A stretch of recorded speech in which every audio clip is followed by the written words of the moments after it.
یو کلی کې یو ښځه او خاوند اوسېدو. هغوی دواړه ډېر زیات کنجوسان وو. دوی خو به خوراک دپاره پیسې نه ګټلې، خو جمع کول به یې ضرور کول. یو ورځ د خاوند خپلې ښځې ته وویل چې ته نن داسې چل وکړه چې د ویسړو نه یو روټۍ پخه کړه.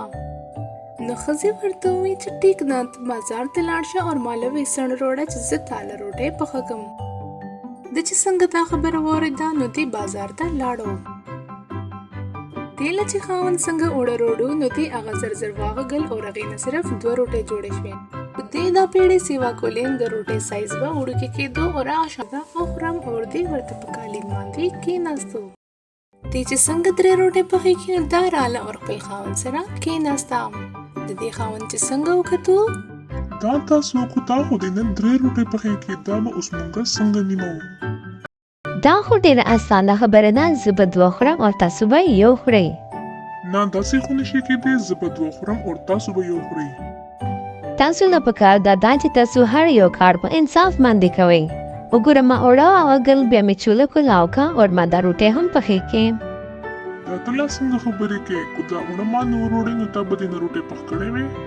لهذا 2 روټۍ به زه خورم او 1 به ته خورې. ښه یو کار به وکړو، موږ دواړه خپلو کې یو بل سره یو ګیم وکړو.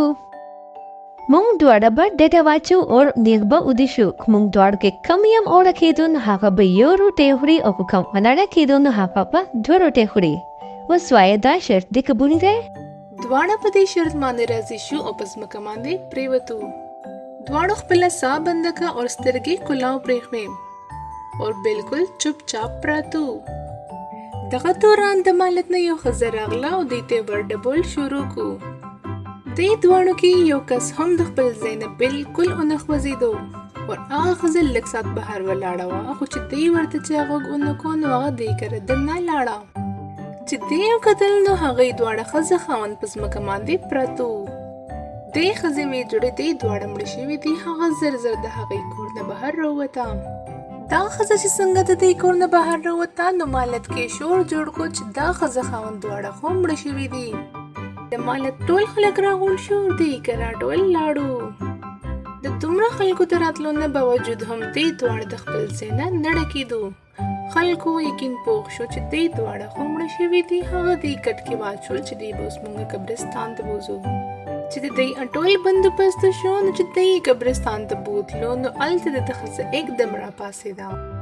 د خاوند ته چې پته ولګېده چې زما ښځه راپاڅېده نو هغه ویې ها ته خو زما نه پهله پاڅېدې او ما وګټله، ما ته به 2 میلاویږي او تا ته به 1 میلاویږي.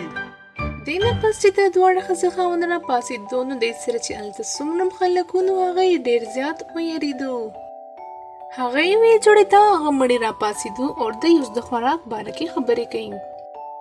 د کلي خلک ډېر زیات ویرېدو او هلته نه یې منډې کوي او دا دواړه ښځه خاوند خپل کور طرف ته روان شو. په لاره کې چې دوی څنګه تالابو پورې راورسېدو نو مخامخ دلته دوی ته یو زمیندار راغلو. هغه چې څنګه دې دواړو ته وکتو نو هغه ویرېدو او هغه هلته نه تیزې تیزې منډې کوي.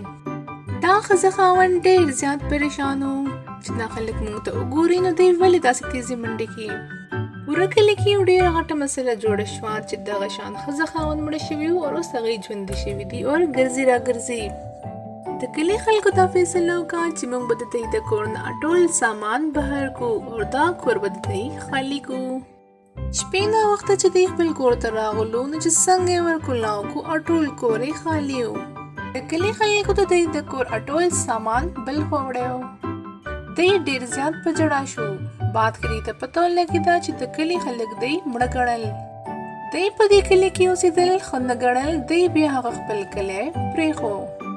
راتلونکي وخت کې دوی بیا کله هم د بېسن روټۍ باندې جګړه نه ده کړې.